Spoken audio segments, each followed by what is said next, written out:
राजकीय विधि महाविद्यालय बूंदी में आप सभी का स्वागत है। इस वीडियो के माध्यम से आज हम लोकहित मुकदमा पब्लिक इंटरेस्ट लिटिगेशन के विषय में पढ़ेंगे।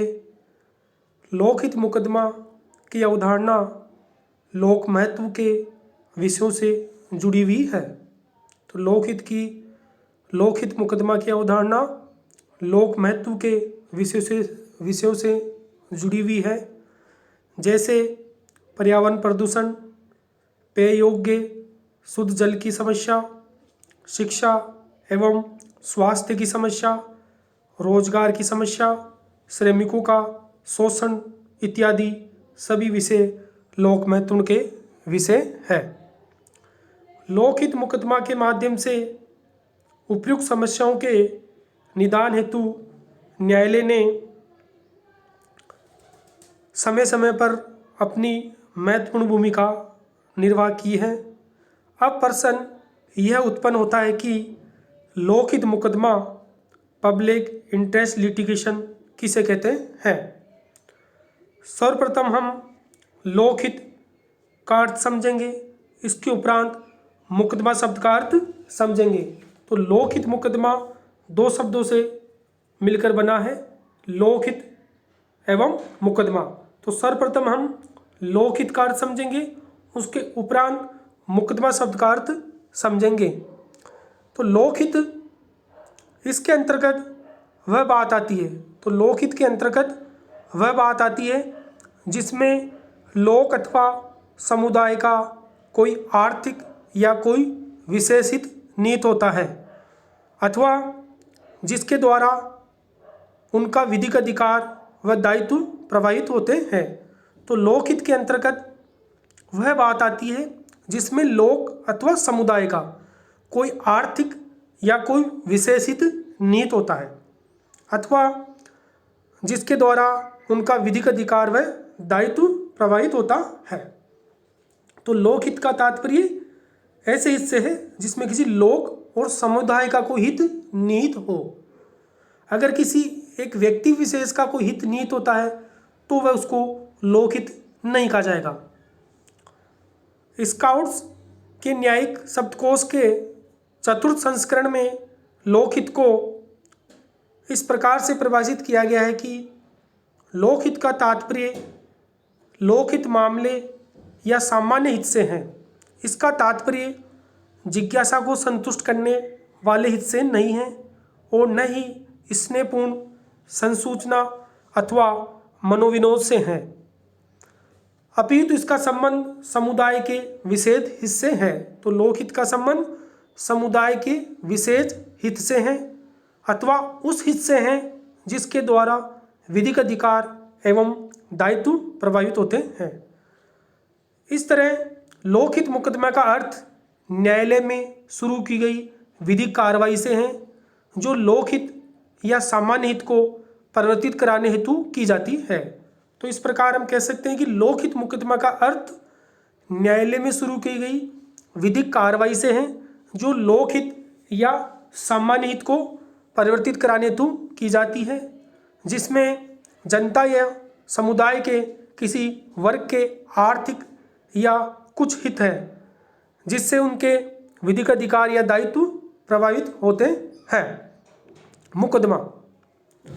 मुकदमा शब्द का अर्थ एक विधिक कार्रवाई से है। मुकदमा शब्द का अर्थ एक विधिक कार्रवाई से है जिसके तहत न्यायालय में शुरू की गई समस्त कार्रवाइयाँ सम्मिलित है। मुकदमा शब्द का अर्थ एक विधिक कार्रवाई से है जिसके तहत न्यायालय में शुरू की गई समस्त कार्रवाई सम्मिलित है, जिसका उद्देश्य अधिकार या एक उपाय को प्रभावी बनाना है।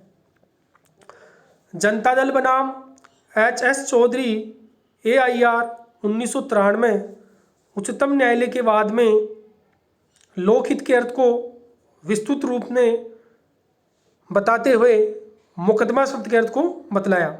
तो जनता दल बनाम HS Chaudhary AIR 1993 Supreme Court के उक्त वाद में न्यायालय ने लोकहित के अर्थ को विस्तृत रूप से बताते हुए मुकदमा लिटिगेशन शब्द के अर्थ को बतलाया। मुकदमा का अर्थ ऐसे विधिक अनुयोजन से है जिसमें ऐसी समस्त कार्रवाइयाँ सम्मिलित है जो एक अधिकार को परिवर्तित करने या उपाय ढूंढने के उद्देश्य से न्यायालयों में प्रारंभ की जाती है। अतः लोकहितवाद का अर्थ एक ऐसी विधिक कार्रवाई से है जो न्यायालय में इसलिए प्रारंभ की जाती है जिसका उद्देश्य ऐसे लोकहित व सामान्य हित को परिवर्तित करवाना है जिसमें लोग या समुदाय के एक वर्ग का आर्थिक या कोई हित है जिसमें उनका विधिक अधिकार या दायित्व प्रभावित होता है।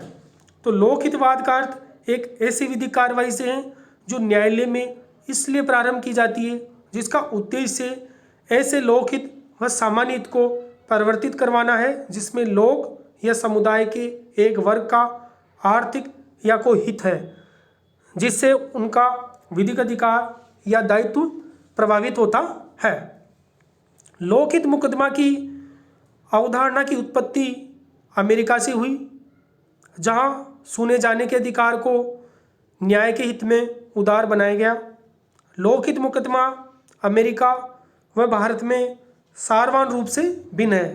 तो अमेरिका और भारत में लोकहित मुकदमा में सारवान अंतर है, क्योंकि अमेरिका में लोकहित वादों को विशिष्ट विधिक फर्म द्वारा शुरुआत किया जाता है। अमेरिका में लोकहित वादों को विशिष्ट विधिक फर्म द्वारा शुरू किया जाता है एवं अधिकांश खर्च करने के स्रोत पब्लिक या प्राइवेट एजेंसी से होता है, जबकि भारत में अनेक लोकहित मुकदमों को संस्थाओं, व्यक्तियों के समूह या व्यक्ति विशेष द्वारा न्यायालय में लाया जाता है। कुछ मामलों में न्यायाधीश स्वयं अपने स्तर पर ही लोकहित मुकदमा स्वीकार कर लेते हैं। कुछ मामलों में न्यायाधीश स्वयं अपने स्तर पर ही लोकहित मुकदमा स्वीकार कर लेते हैं। अतः लोकहित मुकदमा अमेरिका व भारत में सामान्य रूप से भिन्न है। अमेरिका में गुटबाजी होने के कारण लोकहित मुकदमा का विकास हुआ। लोकहित मुकदमा प्रशासनिक व्यवस्था में अधिकाधिक व्यक्तियों की भागीदारी की मांग करता है। लोकहित मुकदमा अमेरिका में ग्रामीण गरीब लोगों पर ज़्यादा ध्यान नहीं देता। भारत में लोकहित मुकदमा गरीब, ज़रूरतमंद, कमज़ोर, अनपढ़, अज्ञान, दीनहीन, असमर्थ व वंचित लोगों की समस्या से ज़्यादा संबंधित है। लोकहित मुकदमा जनता को दबाने, उनका शोषण करने, अत्याचार करने एवं सरकारी स्वैच्छाचारिता, प्रजातंत्र के नाश से भिड़ने के लिए प्रयोग में लाया जाता है। लोकहित मुकदमा का प्रयोग ये सुनिश्चित करने के लिए किया जाता है कि राज्य की प्राधिकारिताएं विधि के उत्तरदायित्व को पूरा करती है या नहीं, क्योंकि इन प्राधिकारिताओं से अपेक्षा की जाती है कि वे संविधान के प्रावधान व विधि शासन के अनुरूप कार्य करें। जनता के शोक व दुख में सुधार करना लोकहित का उद्देश्य है। तो जो लोकहित का प्रमुख उद्देश्य है वह है जनता के शोक व दुख में सुधार करना है, जो राज्य को ऐसी सामाजिक कार्रवाई करने के लिए प्रेरित करता है कि राज्य द्वारा ऐसे समाज की स्थापना की जाए जिसमें सभी को समान अवसर मिलने का विश्वास हो व सभी को लाभ व समान रूप से अवसर मिले। तो लोकहित मुकदमा की अवधारणा की उत्पत्ति अमेरिका से हुई, परंतु अमेरिका एवं भारत में लोकहित मुकदमा की अवधारणाओं में अंतर है। आज हमारा समाज अनेकों समस्याओं से ग्रस्त है, विशेष रूप से गरीबी, असहाय, अशिक्षित व्यक्ति, हमारा मजदूर वर्ग अनेक विधानों का संरक्षण उपलब्ध होने के बावजूद भी अपने को असहाय समझ पाता है। कोई उसको सुनना नहीं चाहता, कोई उसके प्रति होने वाले अत्याचार, शोषण, दमनात्मक व्यवहार के लिए बोलने वाला नहीं है। वह अपने को असुरक्षित समझते हुए अपने दुखों की व्यथा सुनाने की हिम्मत नहीं जुटा पाता। परिवार का पालन पोषण व मौलिक आवश्यकताओं की पूर्ति उन्हें अमानवीय स्थिति में कार्य करने को मजबूर करती है। सभी व्यक्तियों को कल्याणकारी व्यवस्थाएं उपलब्ध कराएं, सभी को समान अवसर मिले, सामाजिक, आर्थिक व राजनीतिक न्याय व विधि का शासन उपलब्ध हो। लेकिन यथार्थ में कुछ अलग ही दिखाई पड़ता है। हमारे संविधान को लागू हुए आज अनेक वर्ष व्यतीत हो गए। जनता को आशा थी कि कोई दिन आएगा कि हमारे संविधान निर्माताओं का सपना साकार होगा, देश में आमूलचूल परिवर्तन आएगा। लेकिन जैसे जैसे समय बीतता गया, देश प्रगति के पथ पर उन्मुख होता गया। साथ ही साथ अनेक विकराल समस्याओं ने जन्म लिया, जिसमें प्रमुख रूप से राजनीतिक भ्रष्टाचार, सरकारी तंत्र व जनसामान्य में अनैतिकता व भ्रष्टाचार, सरकार की उपेक्षापूर्ण नीतियां व व्यवस्थाएं, कर्तव्यपरायण का अभाव, इच्छा शक्ति का अभाव, दीनहीन, गरीबी, अशिक्षा, अज्ञान व असहाय व्यक्तियों के प्रति असंवेदनशीलता का, मूल्यों का अवमूल्यन, सेवा, सहयोग, परोपकार एवं सहानुभूति जैसी सत्प्रवृत्तियों का अभाव, पर्यावरण की विकराल समस्या, समाज में चारों ओर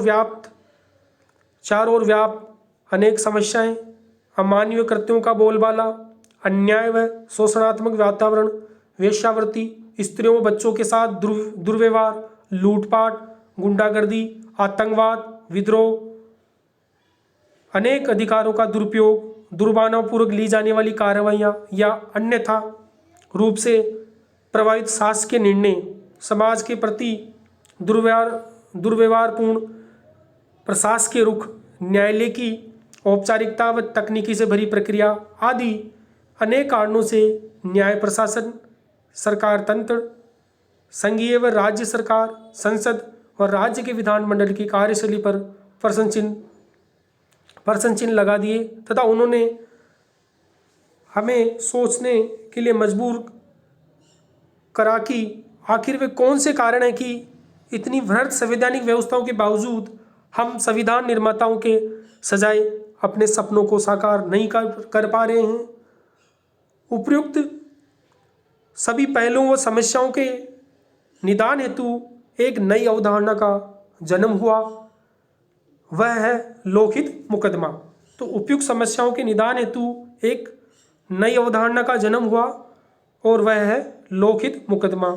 लोकहित मुकदमा में लड़ाई दो प्रतिद्वंदी पक्षकारों के बीच होने वाले विवाद की तरह नहीं होती है, बल्कि यहाँ लोकहित मुकदमा में सरकार को अपने संवैधानिक कर्तव्यों को पूरा करने हेतु सजग व सचेत किया जाता है। उसका ध्यान प्रशासनिक व्यवस्थाओं में बरती जाने वाली कमियों की ओर आकर्षित किया जाता है। लोकहित मुकदमा एक नई न्यायिक पद्धति है जहां पिटिशनर राज्य या लोक प्राधिकारी एवं न्यायपालिका एक सहयोगी की भूमिका अदा करते हैं ताकि गरीब, अशिक्षित, असहाय, शोषित व पीड़ित जनता व समाज के अन्य वर्ग को उनके संवैधानिक व अन्य विधिक अधिकार उपलब्ध हो एवं उन्हें सामाजिक न्याय मिल सके। तो लोकहित मुकदमे की अवधारणा का उद्भव भारत में उच्च न्यायालय के माननीय न्यायाधीश जस्टिस कृष्णा अय्यर द्वारा मुंबई कामगार सभा बनाम अब्दुल भाई AIR 1976 के मामले से हुआ। तो भारत में लोकहित मुकदमे की अवधारणा का उद्भव उच्च न्यायालय के माननीय न्यायाधीश जस्टिस कृष्णा अय्यर द्वारा मुंबई कामगार सभा बनाम अब्दुल भाई AIR 1976 के मामले से हुआ था। तो लोकहित मुकदमा से तात्पर्य ऐसे मुकदमे से हैं जिसमें जन समुदाय का हित नीत हो, एक बहुत बड़े जन समुदाय का हित नीत होता है, उसे ही लोकहित मुकदमा कहते हैं। और भारत में लोकहित मुकदमा की अवधारणा का उद्भव उच्च न्यायालय के माननीय न्यायाधीश जस्टिस कृष्णा अय्यर द्वारा मुंबई कामगार सभा बनाम अब्दुल भाई के मामले में दिए गए निर्णय से हुआ। Thank you.